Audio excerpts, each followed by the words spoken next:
Raghunath, are you ready for this? What? The wisdom of the sages trainings that are going on. Where? At the Eco Village, the Govardhan Eco Village in India. Why? To totally transform your life spiritually. Who? You, me, Radha Swami's going to be there. Other great teachers are going to be there. Lots of cool people. How? You go to wisdomofthesages.com/events. You find all the information there. Haribo. Om Namo Bhagavate Vasudevaya. Om Namo Bhagavate Vasudevaya. Om Namo Bhagavate Vasudevaya.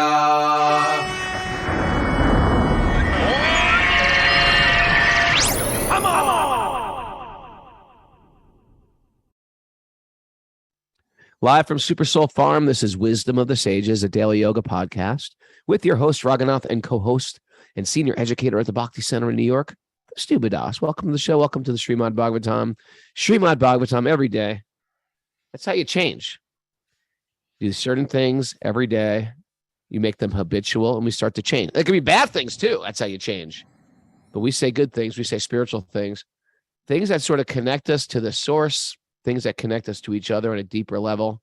We're experiencing an incredible week of vulnerability, community building here at our Bhakti Recovery group. It's just winding down today, and we really owe a lot to Jiva G Life Coaching and Pamela, and they're just stellar here. We've got a very good group, and we're shifting over today. Kostuba's going to get on. Kostuba couldn't get a train upstate. Everything was sold out. Because everyone's here to see the change of leaves, Kostuba. That's what I figured it was. That's what it is. They're all coming right? up. Fall foliage. It's really quite beautiful right now. And you have to take a Greyhound bus like it's 1964, and you're going across the country. He's like, "Here's my bus ticket." I was like, "Oh, Kostuba, that says I don't think people even take buses anymore." It was 64. I'd be hitchhiking up there. But we're excited to see you, Kostuba, and our special guest tomorrow, Radha Swami, part of our Wisdom of the Sages retreat. We've really had a good year here at programs at the farm.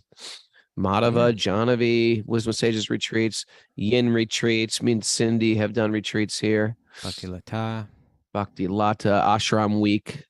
It's been a great year. Winding it down. There's still more. There's still the stuff going on in December, Raghunath. Yes, we have 2 more Ashram weeks coming up in December. Check out wisdomofthesages.com and look under Ashram. Any announcements, Miss Mara? Yes, we have a Bhakti Recovery Group meeting today at 1 p.m. And if you haven't bought tickets for Jahnavi's upcoming shows, you can use discount code CREW30 for that. That's jahnavimusic.com. And tomorrow's our Q&A day. So if you want to send in questions, wisdomofthesages108@gmail.com. Thank you, Mara. Kostuba? Yes. Anything else? No. Nothing. All right, let's dive in. We're going to wrap up our Seneca week. Oh, yeah, that's right. All right, so here's today's nugget from Seneca. Until we have begun to go without them, we fail to realize how unnecessary many things are. We've been using them not because we needed them, but because we had them. Should you read that again? Until we have begun to go without them, we fail to realize how unnecessary many things are. We've been using them not because we needed them, but because we had them. I think a lot of people can relate to this. Sure. In the sense, like, sometimes our living situation is just over. Whatever we're doing, it's just over. Everything's changed. We're in a new apartment. We've walked away from all our stuff. And we're just sort of like, you know what? I didn't even need all that stuff. I've just been carrying it. You know, we tend to collect stuff in our culture. You feel that way? We're just like collectors. No doubt. We're just collectors. And it just becomes clutter for our mind. Yeah. And it smothers our simplicity. That's where I was going to go. We're going to simplicity. Yeah. Right. It's just Clutter smothers, simplicity breathes. What do you think of that? Oh, okay. Like that one? There you go. Mary on that one. Clutter smothers. Sounds Clutter like someone's Smothers. name, like one of the Smothers brothers. Smothers brothers, Clutter Smothers. I'm Clutter Clutter Smothers. Smothers. This is my brother, Mother Smothers. And here's And my this mother. is my younger slippery brother, Butter Smothers. Oh, good one. Right. Brooke's on it today. All right. Clutter Smothers, simplicity breathes. Okay, I like that because, for the yogi, right, the whole thing with yoga, people, it's incredible that it hasn't been like clarified enough for the masses, right? Like, what is yoga? Oh, there are people doing the stretching and all that. Yoga is all about getting where our ability to take control of our mind, right?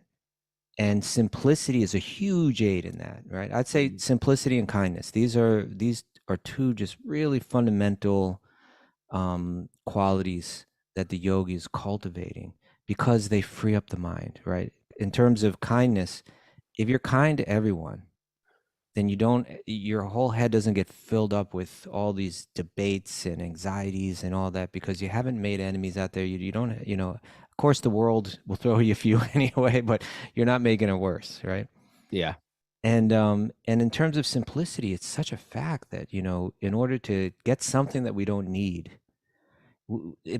chains kind of develop, of course there's always that story of the yogi who, all he had was his loincloth. He had like two of them. One would be hanging to dry while he's wearing the other one. And a mouse started to eat, nibble on those, And so then we got a cat. Is that he swallowed the cat to get the mice and swallowed the dog to get the... Yeah, then he got... I don't know why he swallowed the fly. That one? Is a similar story? The Indian version? He gets a cat. Yeah, he gets a cat. And then, in order to feed the cat, he's got to get a cow. And it just keeps expanding. We expand things way beyond what we need them, right? And if we think about it, until we don't, sometimes we go without them, we realize, oh, I don't even need that, right? I don't need Netflix. I was happy without it. Oh, I'm working to pay for it. I'm wasting time on it. I don't need... when I've realized this really clearly sometimes in the past, Raghunath? What? Was for what, I've slipped from this practice. I was doing it for a while where I was fasting completely from everything but water on Ekadashis, okay, which is like once every 2 weeks. Right? I'd be once fasting every we call it fortnightly. Fortnightly, I was fasting. And on that day, I would there would be a temptation to me to go to the refrigerator.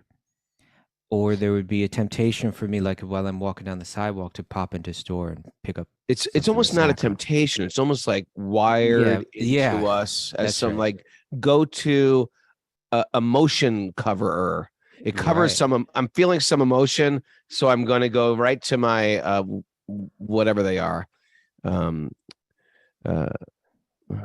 Fritos, whatever you shove in your mouth, a donut, whatever you shove in your mouth to cover an emotion. Right. And you become habituated, and you think your happiness is a little bit dependent on that, Right. Sometimes it's a cup of coffee. Yeah. Sometimes a cup of coffee is just you had a cup of coffee, everything's good, but you're just like, you just need something. Yeah. So you don't have to feel something else. But you don't need it. Right. So the yogi is, it's, and we go through different, it's a beautiful thing that this whole yoga culture, this Vedic culture, it gives this wide spread of different levels that you can practice on, right? There's a principle, simplicity is good, right? It's going to be good for you. And it's going to demand different levels of simplicity at different points in your life, but it's not going to demand that everyone be totally simplified right now. Right. But it's going to speak to the value of that principle. So when you're married and you have kids and so on, your life's going to not be quite as simple as it was when you were, 11 years old. Or where it may be when you're in your 60s, but if we practice the principle of simplicity, it is a good thing to do that spring cleaning, every now and then, right? To just kind of go through your stuff and say, do I really need this? Do I really need this? To go through your computer, do I really need this? To go to your whatever you're subscribed to, do I really need this? Thin it out, simplify it, and you can begin to develop a taste for simplicity. And that's a really good place to be. And then it'll be easier as you get older too. You know, it'll be easier to let go of these things and How about unfollow? unfollow. You gotta unfollow. You can't actually even unfollow people. You know that? What do you mean? If you unfollow, people get offended. Oh, yeah. You I have to, heard like- that you've gone through some. I've been through that a few times. I just like in that mood of like decluttering, or in that mood of I can do whatever I want because I'm an adult.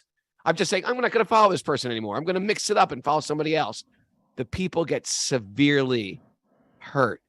It triggers all their abandonment issues. You start getting, how dare you, and follow me. So then maybe it's I better didn't not make to it. I go didn't even there. mean it in a bad way. I was just, it's like, aren't I allowed to turn my head a different way?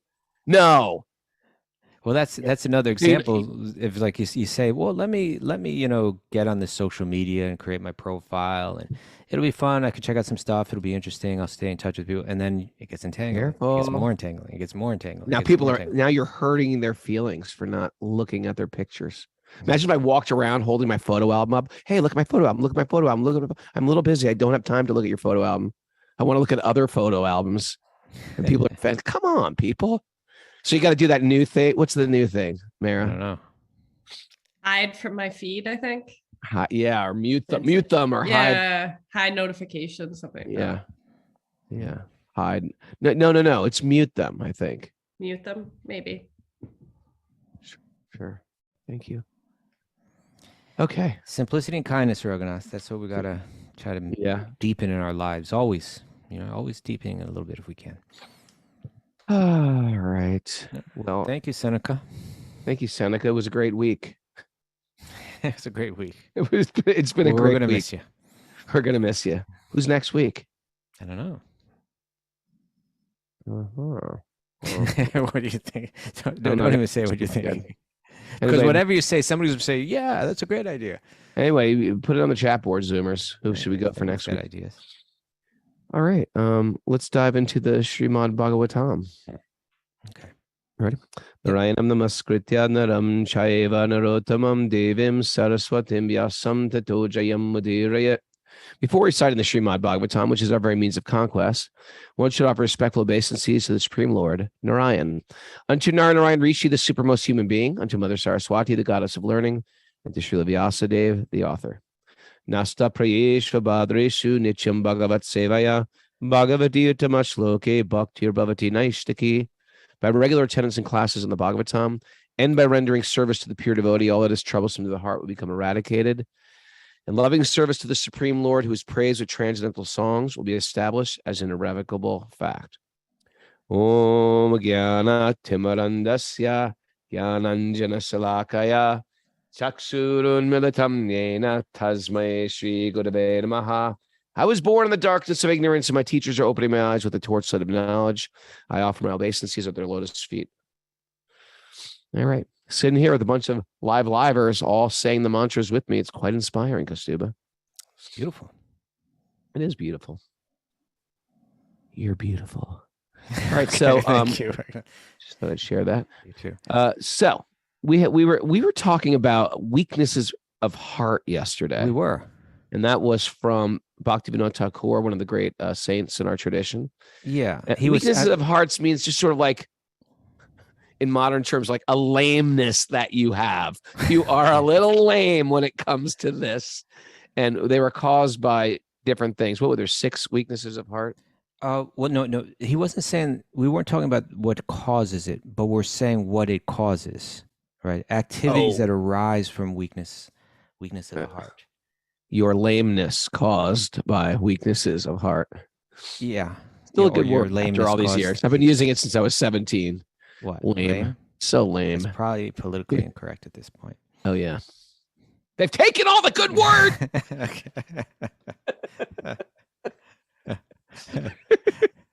Is there like a politically incorrect board of directors? I don't know how it works, honestly. We're going to talk about lame now. What do you think? How's it? No more lame. Lame is over. Okay, Ragnar. So what would you like me to read the whole list again? We kind of had to zip through the last few of them. I know that you wanted to go there. We could just go straight there. Or I could quickly read through the list. Whatever you prefer. Let's go through the whole list again, but just briefly, and Yeah, then zip through and then tease out the ones we were just studying. Okay.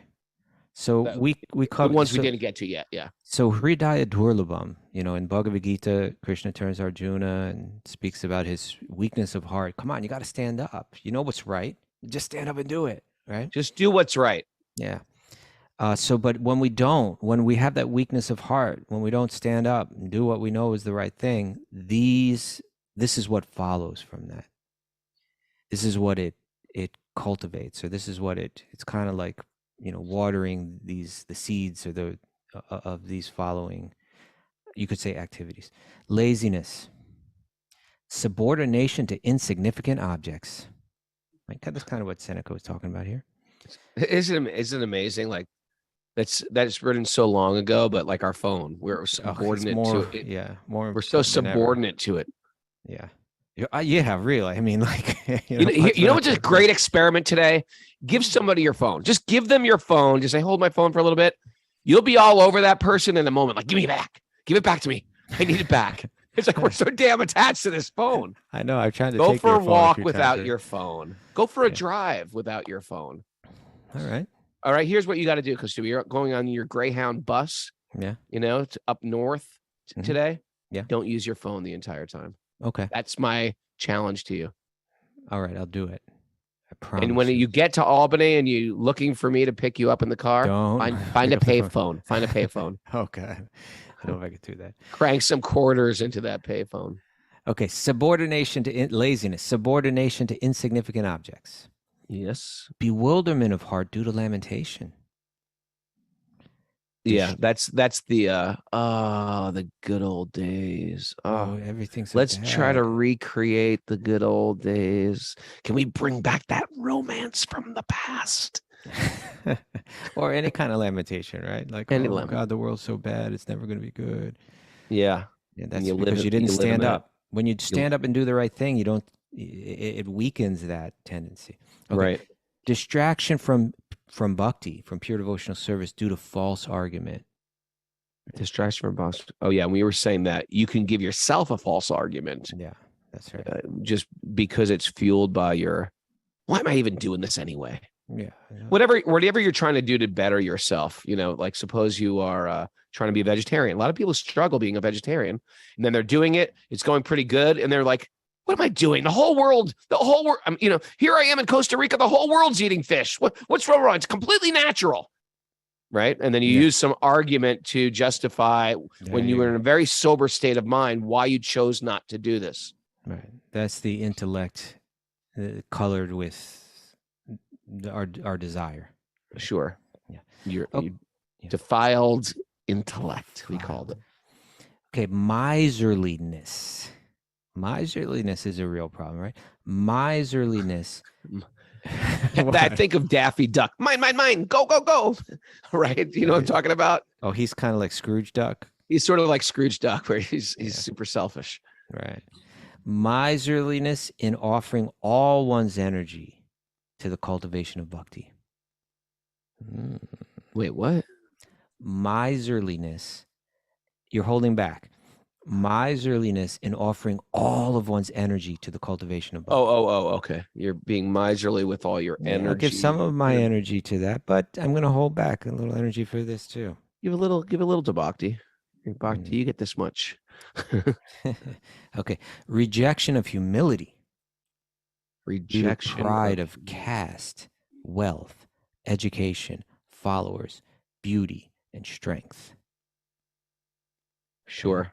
All those things give you some feeling of pride, self-importance, right? False caste, you could say, because we don't have an official caste here, but you could say like born in a very wealthy family. I'm born, my father was very wealthy and his father was very wealthy, and me, of course, I'm very wealthy, right? And that gets us feeling so much better than, it's the feeling of just like, it could be pride based on where you're from, right? We were pride over those things, even though they may not make any sense, right? I mean, I can honestly say, in all humiliation, that I've carried that with me, traveling through. I mean, the first Delhi time traveling airport? through I'm not going to tell that story, but yes, Okay. thank you very much. Yes. Yes. It's an American thing. We're arrogant. We get frustrated. People don't speak English. We expect the entire world to speak English. And we start talking to them slower in English and louder in English. Where is the bathroom? And you're in Poland. You're like, I don't know what you're saying. I'm sorry. Americans are And bad. we're just like, it's like an entitlement like that comes. I'm going to blame America, but it's me. I'll take full responsibility. I'm entitled. It's part of like the upbringing, and it's ugly. And, I got to get over it. I'm working on it, but it's built into us. And sometimes we don't realize it until we go to another country or we travel a lot, and it humbles us a little bit. There's we call it an ugly Americanism. Okay. But it's not only Americans. It can be in anyone. Yeah? Yeah. Okay. Yeah. Yeah. Okay. All right, next one. A willingness to be misguided by adharmic propensities and instructions. I've accepted it. I'm ready to go adharmic, right? Yep. Okay. A disinterest in rectifying prejudice. And we had looked up a definition for prejudice yesterday, right? Remember that? Yeah. Prejudice. Prejudice meant we. What are you talking about? I must have misspelled it. Prejudice. I've got it here, Stu. Okay, thank you. It's a preconceived opinion that's not based on reason or actual experience. Experience, right? Preconceived opinion, not based. So in other words, a disinterest in rectifying preconceived opinions that are not based on reason or actual experience, right? The yogi, the real yogi, who's got a clear mind, who's doesn't have that weakness of heart, that's standing up saying, I want to be purified, right? I want a mind that's pure, and I'm willing to do what it takes.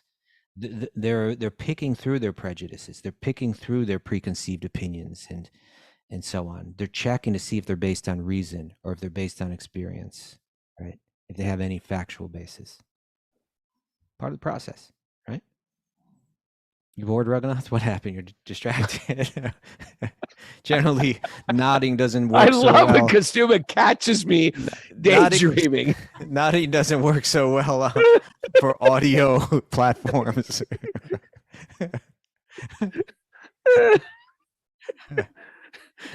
Okay, well, let's move on to the next one.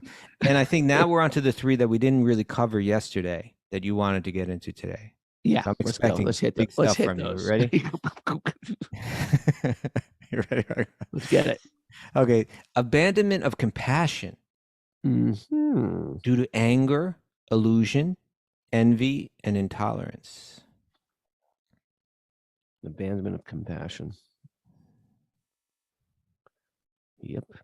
I thought you were like all prepared for these. No, I wasn't. I just wanted to hear it. I just wanted to hear. Okay. Okay. That's a good one. So we become Yeah. callous, right? What's the opposite of compassion? It's like this callousness. We're only concerned with our own suffering and our own situation. We become callous callous to what others are experiencing or others are feeling. Yeah. Right. And if we're not ready to stand up and look within our own mind, look within our own heart, and do what's right, practice detachment, etc., then we're going to become attached.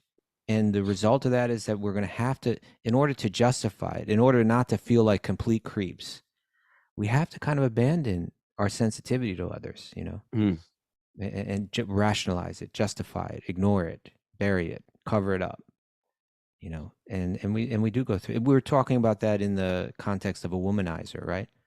He's this thing. Hey, I don't want to hurt women, but I really want to enjoy their bodies, and then you just kind of like overlook, the pain that you're There's a causing. person that has feelings. There's Yeah. actually a being in the Right. body. I was with a friend. I think I told the story once. I was with a friend from Sweden, and we were driving in Los Angeles. And, sometimes in Los Angeles, there was like many, many homeless people that would just flock around the car and just sort of like have signs and knock on your window or stuff like that. And we become callous to oftentimes the people's pain or suffering, or whatever they go through. And sometimes we're so callous that the people who are begging, they have to do some type of performance or act or like write a funny sign. And I can't remember what the funny sign was, but one of these homeless guys wrote a very funny sign to give a donation. And I sort of, me and my friend who was visiting, we just sort of laughed at the sign. And I said, do homeless people do things like that in your country? And he's like, we have no homeless people in our country. And then he said, there are people who are intoxicated like that, but even they have homes. They go to their home when they're done being intoxicated. So I was thinking, like, we've just become so callous we've become so callous that we can't even be empathetic any longer. That's gone. We just have to sort of plow on through it. Don't bother me. Don't bother me. Don't bother me. And I think if we were to be empathetic, we may not be able to stop crying for what is like going on. We ourselves may not be able to even function. Well, I don't think truth has to lead to our own kind of like immobilization or something like that.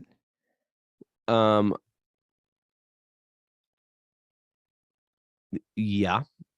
You know? But it's just like sort of sometimes. So it depends. It depends what you can take, or if you can see it in a bigger picture. But for example, if you work in a place, it's like if you're working a war, if you're an EMT, if you're seeing so much tragedy on a regular basis, and that's what you're really focusing on.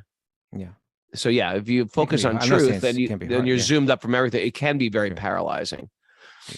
So yeah, there's got to be some type of balance between being empathetic and carrying on with existence. Sure. Okay, what else? False identification of the self as a Vaishnava, as a bhakti yogi. Yeah. Due to the desire for name, fame, and the cheating propensity. I think what it's saying is that when you practice it, you may get some name, you may get some fame. You may get recognized as like a good person, a holy person, a cool person, spiritual person. Hey, you're a Vaishnav. You're cool. It doesn't happen so much in America. Maybe it does. I guess, yeah. You could say like I'm a holy person, or I think when people develop some, and this is, we can discuss because this is reminding me of a book. A part of a book that Vishwanath Chakravarti Thakur wrote called the Madhurya Kadambini.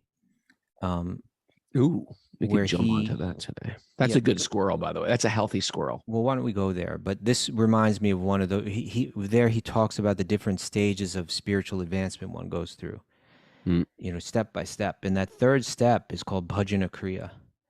Where you begin to, under the good instruction, you begin to practice sadhana, right? You begin to regulate your life and do regular spiritual practices. These are like healthy metrics for people getting into bhakti, so to sort of measure themselves, like, well, where am I at? Well, he gets very specific about it, and we can go through those. They're almost comical. They're so specific, and you can see them in yourself, and you can see them in others too. Right.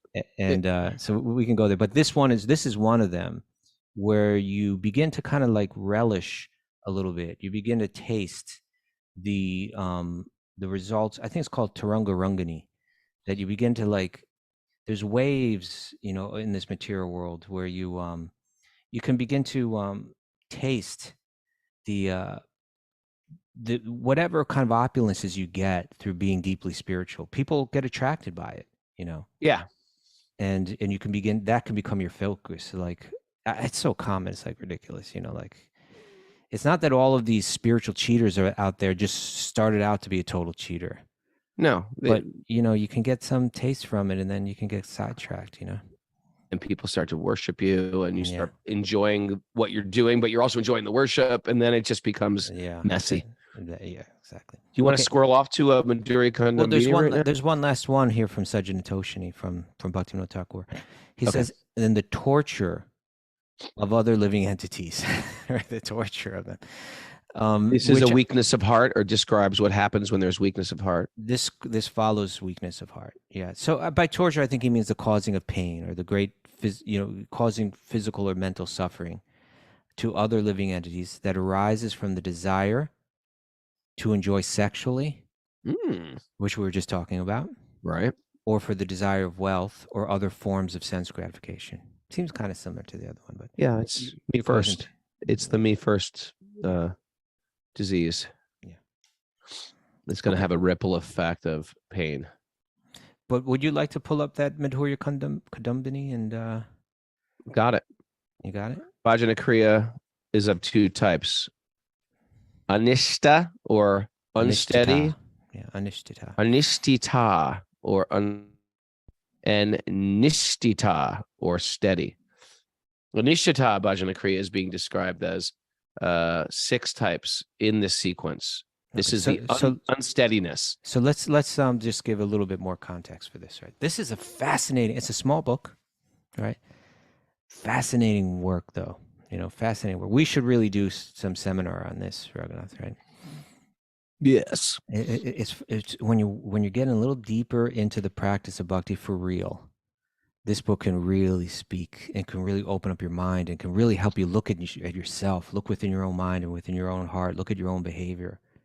So within this book, he describes these different steps up the ladder from Where are you? Where are you Where on are this you? ladder? It's amazing. You get stuck in Bhajana Kriya for a long time, right? But it's described from the beginning as faith, Shraddha, and it goes all the way up to prema or pure love of God, and it mentions these different stages on the way up. So it begins with faith, right? Mhm. Faith can be as simple as something like, "Oh, these people that are practicing bhakti seem like good people." Like that's just right there. That's your beginning, right? Right. Like I like what they're doing. I think I'm they're sort of onto something. interested. Yeah, I'm interested in this. Yeah. And so then the next stage is called sadhu sangha. It means I want to start hanging out with these people, right? These are the people that I want to spend my time It's a with. nice translation for sadhu sangha. I'm gonna start hanging out with them. Yeah. Yeah, I want That's to spend it. time That's with what it them. means. I want to associate with them. Sadhu sangha. So then when the result of that sadhu sangha, that result of sangha, sadhu sangha, right, being with deeply spiritual people, is that you say, I want to be one of you. I want to follow this path. I want to practice it for real. And so the next stage is called bhajana kriya. Kriya means to like some kind Kriya of, means to do some action, right? yeah, but I think it can also refer specifically to like some kind of purificatory action, Right. Something that's purifying, like a bath in a sense. So you want to, I want to take a cleansing process of bhajan, bhajan, right? Yeah, which you could translate as worship, although that's not the, it means Translate as love. Like a bhajan is like a love song. A bhajana is a song. Bhaja of worship. Govinda, worship or love Govinda. Yeah. So bhajana kriya means now really what it's indicating is that I'm getting it's a real path. It's not that you just follow this on your own. I'm being instructed by people that know more about this. They're putting me through a series, I'm getting trained. There's like, hey, wake up at this time and then do this, do a certain amount of this type of meditation and do a certain amount of study and reading and, let go of these different activities that you're doing in life and embrace these activities. So it's like you're getting trained in the practice, right? Mm. And so on this stage, he's what Vishwanath Chakravarti Thakur, this brilliant, absolutely, I mean, he's not just like a brilliant philosopher and he's breaking this down in a really systematic way. He's also like he's an incredible storyteller and just a beautiful, beautiful figure in this lineage. So he's saying that bhajana kriya, it's of two types. When it's unsteady, which was probably at the beginning, and then hopefully you become steadier, right? And so first he's going to describe what it looks like when it's unsteady, right? When there's still weakness of heart there. That's why this is going to read a little bit similar to what we're hearing from Bhaktivinoda Thakur, right? So he begins to describe these different words. Would you like to read them, Roga? Sure. Utsaha Mai. One who's filled with enthusiasm based on an overconfidence, which is thus feeble and short-lived. Okay. Right. This one is almost comical, right? Like I've seen it in myself very clearly, especially, he writes a little bit about this. He gives an example. Right? He says, a Brahmana child, like in other words, a young student, right? Having just begun the study of scriptures, thinks that he has immediately become a learned scholar worthy of everyone's praise. It's so true, right? Like, it's a fact that almost everyone that starts to practice bhakti and like kind of starts to get into this, it's not long before they begin to think, I know more than everyone. Like, I'm like really, I'm really, yes. It's really great to read these because you start to see yourself in all of these. yeah. And they say, and that's part of the process also. We want to see like, wow, even my spiritual things I'm doing for my ego. Right. This is unbelievable. If you don't, it just stays on that religious level, and it becomes entirely superficial. So this is part of self-realization. Is we're trying to see the self. We're trying to see the Atma. We're trying to see the Jiva. We're trying to see our Jiva in relationship to God. But part of seeing the self, we start to see how ugly that we've been behaving. How much like what my ego is myself, and when we practice, it starts to shine light on, man, I've been living in this ego the whole time. And it's like the most ugly feeling is when you get into bhakti, is you realize, oh my God, I'm so fake. I'm so ingenuous. I'm so like, I'm such a pretender on a regular basis. And it's great to see that stuff because from seeing it, you get to heal it. You get to fix it. You get to adjust it. You get to shed it. So he says, a Brahmana child having just begun studies of the scriptures thinks that he has immediately become a learned scholar worthy of everyone's praise. Similarly, a person just beginning devotional service may develop the audacity to think that they have mastered everything. He is called utsahamai, or filled, puffed up with enthusiasm. And it's all enthusiasm. It's all. It's not a steady. But there's no depth to it, right? Okay. Yeah. The second one. Ganatarala. Okay. Which means? Thick and thin. Irresolute, sporadic endeavor in devotion. I'm really into it. I'm not into this. I'm really into this. One day you're really into it. Huh? Next day. One day you're really into it. Next day, not so much. Really out of it. Have you ever felt that way, Mara, in your practices? Ooh. Hold it, nodding again. Mara's pretty steady. Yes. I will say. She is steady. My mind's not so steady, though. Well, this is what he writes about this. The same child may sometimes become diligently engaged in his studies, and yet at another time, because of inability to understand the scriptures and lack of real taste, becomes negligent. In the same way, a new practicing bhakti yogi will sometimes practice with different activities of bhakti and sometimes neglect them. Being sometimes assiduous and at other times negligent, his endeavor is called ganatarala. Condensed or dilute 1 minute. Condensed 1 minute, dilute the next, thick and then thin. Okay. I like. Okay, number 3. Vyuda vikalpa. Indecisiveness resulting from contemplating a diversity of alternatives. Doubts constantly assailing one's resolve. Dr. Evil over here. Contemplating a diversity of it could be devotional service. There could be these many, many other options I have. Or he gives a kind of a lengthy example of this one that's almost comical too, where he is kind of going through the mind of a practicing bhakti yogi, deciding whether I want to live a life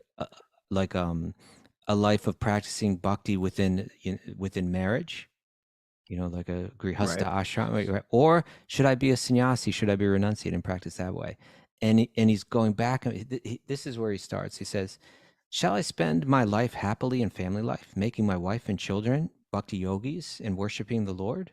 Or should I give them all up and go to Vrindavan and perfect myself by engaging full time in hearing and chanting with no distractions?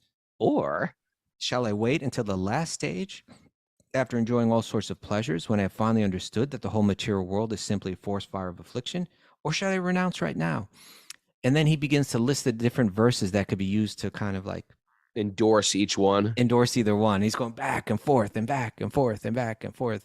So you just kind of like, you just kind of That's just one example of how it could be. But yeah, you just kind of get lost in indecision. You just got You're still living in your mind. Yeah, you recognize there right. is a spiritual path, but you just can't decide which one to jump on.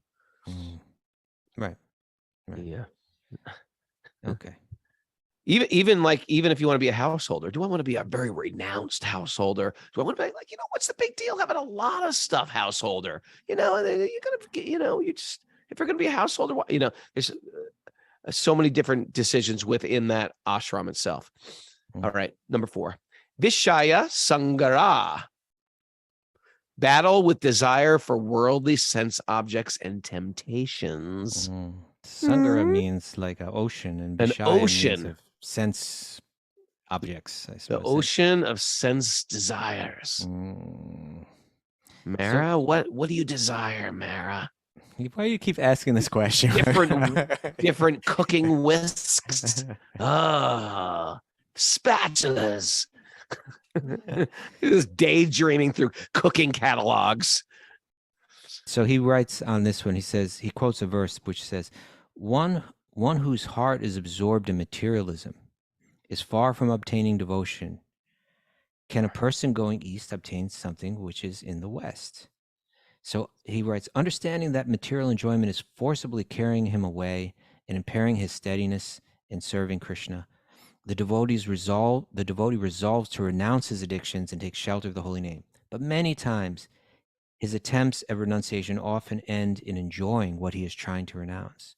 Such a person is exemplified in the Srimad Bhagavatam, which quotes, knowing that sense gratification leads to misery, though he tries to give up his material desires, he is still unable. I'm sorry, this is the verse. It says, this ongoing battle with his previously acquired desires for sense pleasure, in which he sometimes meets with victory and sometimes with defeat, is called Vishaya Sagara, or the struggle with sense pleasure. Okay. Mm-hmm. And the next? All right. Anyway, I think we've all been there. I think we all get that. Mm-hmm. Number 6. Number 5. Number 5. Oh, Niyamakshama.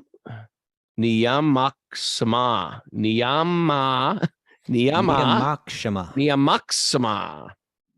The inability to uphold vows. Yeah.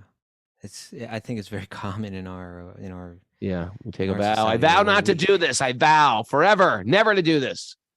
I can't do this. What was I thinking? What was I thinking when I was made that vow? This is what he writes. He says, the devotee will resolve, from today, I will chant such and such number of rounds of japa and will pay so many obeisances. I will also perform services for the devotees. I will not talk on any subject except the Lord, and I will give up all association with people who talk on material matters. I will not eat late at night. Yeah, that's another one. He says, though he makes such resolutions every day, he is not always able to execute them.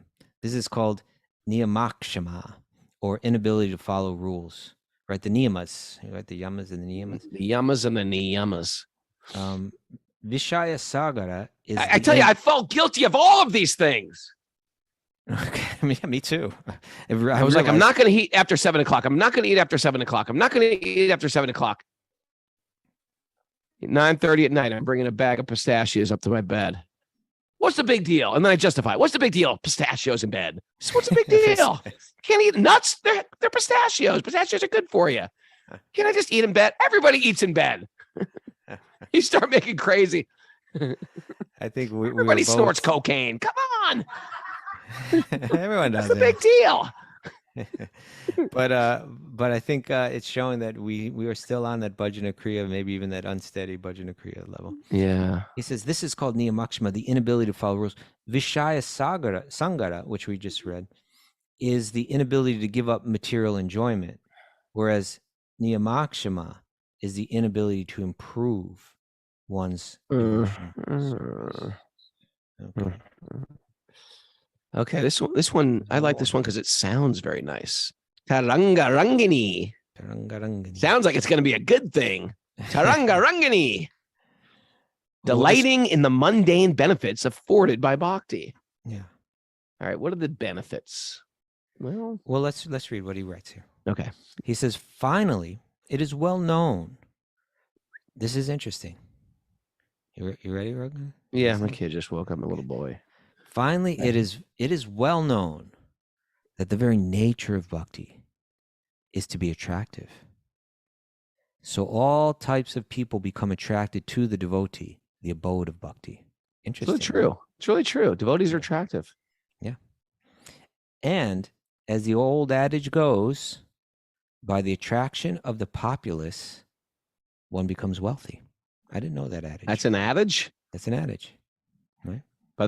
Say it again. By the attraction of the populace, one becomes wealthy. Okay. Okay, so it's saying that by becoming purified, becoming deep in your devotion to God, and letting go of material things, people were like, well, whoa, this person is a special person. And from that, wealth comes. He says, bhakti produces much opportunity for material gain, worship. Interesting, isn't it? He says material gain, he's naming three things here. Material gain, worship, and position. Labha, puja, and pratishta. Right? Material gain, worship, and position.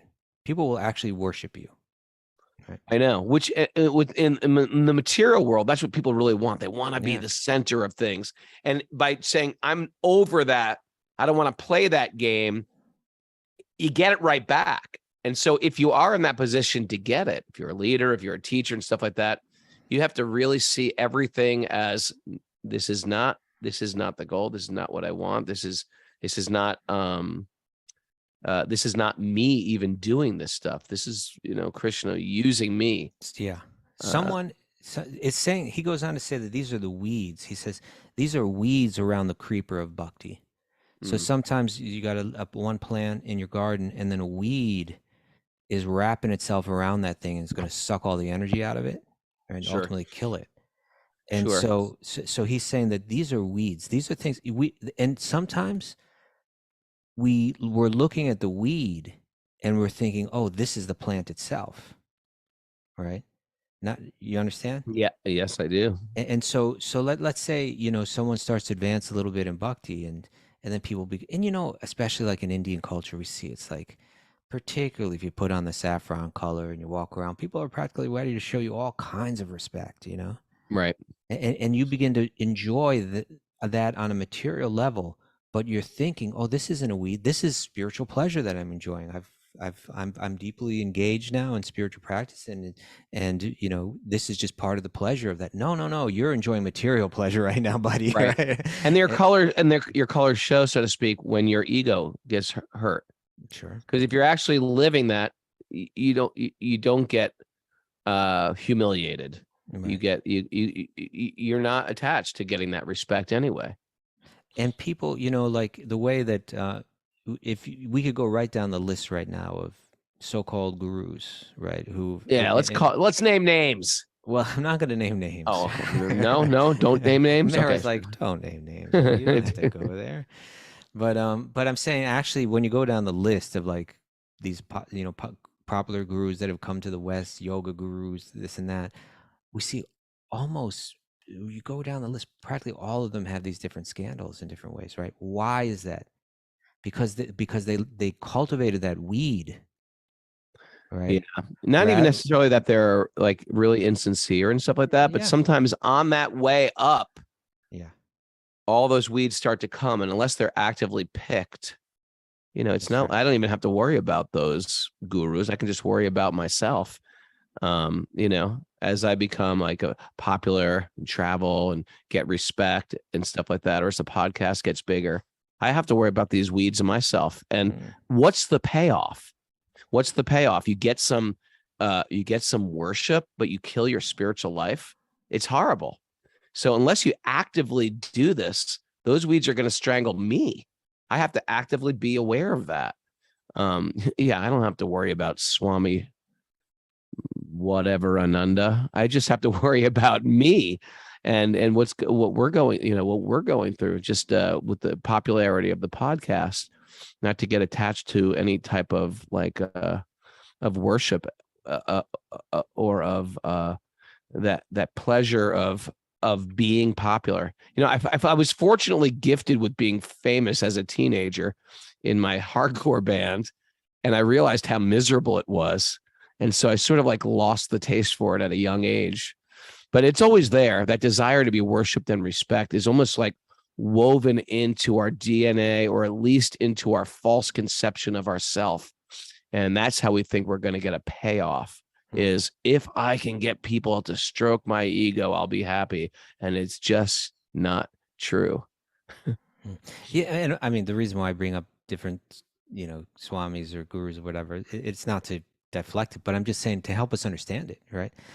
Yeah. Because people, particularly Western people, modern people, say, "Oh, I guess the whole guru thing doesn't work." It's not that it doesn't work, but real gurus, they come in lineages where people study this kind of stuff, right? Right. And you're learning it from the person that's like before you on the chain, right? The chain that comes before you. They're helping you understand all these kind of pitfalls that come in spiritual life. And if you're going into it without that, well, it's very likely that you're going to see the weeds as actually being the plant, and you're watering the actual weeds. Here again, he's mentioning material gain, right? People are donating all kind of stuff, right? Worship, people are respecting me, practically like I'm someone very, very special. And pratishta, position, right? Now I'm the head of this institution or this organization, and so on. You think this is good. This is the result of my deep spiritual practice. It's proof that I'm on the right track, right? But you're starting to enjoy that rather than seeing it all as service. And that's why, and I've shared this before, but I remember, this was something that Radhanath Swami shared with me. He said that, when one gets that kind of praise, actually the yogi, he sees it like poison that I can't digest, right? It's like, it will kill me. So I need to pass it on. I pass it on to my guru, to my teachers, right? Any opulence or anything I've got, it's not my own. I'm just repeating what I've heard before. Any good quality that I have is really the blessing of someone else. I'm not important. I pass it along. This praise isn't for me. Even if they're saying my name and directing it at me, I know it's not for me. I pass it on.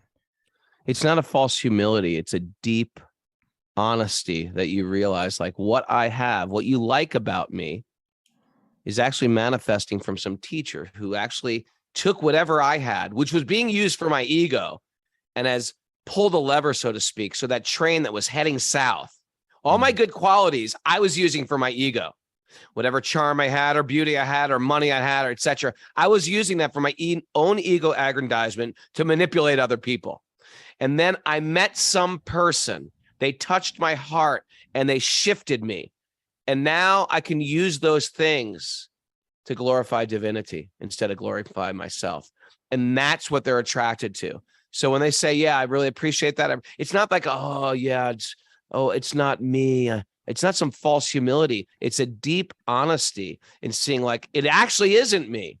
I know what I was like. I know how I used these things in the past. It was ugly, but by the mercy of others, they shifted something in me. And now I'm going to use that to glorify God. And that's when they say, hey, that was such a great class. You can say, by the mercy of my teachers.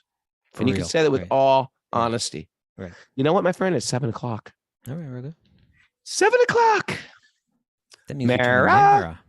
Yeah, I got some good stuff. It's all about you, Mara. Tell us what you've realized.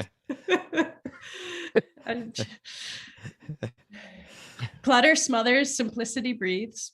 Clutter smothers. Clutter smothers. Buttery smothers. Smothers brothers. My slippery brother smother. Buttery smothers. And my mother. Don't let desire defile intellect. Don't let desire. Okay. Kindness and simplicity are fundamental for a yogi. Fundamental stuff. Yep. Me first mindset has a ripple effect of pain. Ooh. See the self, shine light on our ugly ego and heal. Shine the light, shine the light. Is that Elton John? Your light. Philadelphia freedom. I love you. That was a good song. Don't get lost in the mind with indecision. Don't get lost, Raghunath. Me too. Indecision. Oh. Material enjoyment can carry you away from bhakti. Yes. Yeah. Uproot the weeds around our bhakti creeper. There you go. We're Bhakti Creeper from Scranton. Bhakti creeper in the weeds. Pass on, We're Bhakti Creeper in the Weeds. That's a good name. pass on the praise.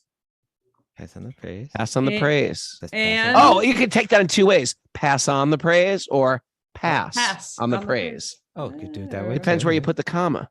That works. Okay. And don't bring pistachios to bed. Yeah, Raghunath. I'm guilty of that. Rub it in. I tried to be genuine. I tried to bare my soul. And I'm being mocked. Mocked by my own people. You know, Thank you, everybody. You know, us Americans, we bring food to bed. Like in India, like people are, no, why would you do that? I don't know. understand, Indians, Prabhu. the Indians, Prabhu, you're bringing the prasad into bed? Yeah. Why? We all like to watch TV in bed. Is that the right thing to do, Prabhu? Really? Come on now. Yeah, we carry food with us in little bags while we're driving. Power try. It's so bad. Oh, that's what our clothes are all saying. Look, everybody. Yesterday I did this. I put the camera on everybody. Everyone already left for yoga class. Thanks. Remember, we're heading to India in January for our 300-hour Bhakti Cultural Immersion training, and also Wisdom of the Sages, wisdom training, and also our Music Kirtan Academy. It's all there on our website, wisdomofthesages.com. Go to the trainings tab or the events tab. I can't remember one of the tabs. Just look around that. Sign up for the Wisdom of the Sages mailing list as well. Also, this March, going to Nepal. Interested in hiking through the Himalayas, doing kirtan, eating delicious food, seeing the Annapurna mountain range. Come with me. Your mic is on. You're on the wrong mic again, Rogan. It's going in and out now. Whatever. I love you. Is Time for breakfast. that it? You're cutting out? I'm cutting out, man. You passing on us? Passing. I'm going to see you at the bus station, my friend. All right. I'll see you soon. Beautiful day for a beautiful day. Mwah. Say goodbye, everybody.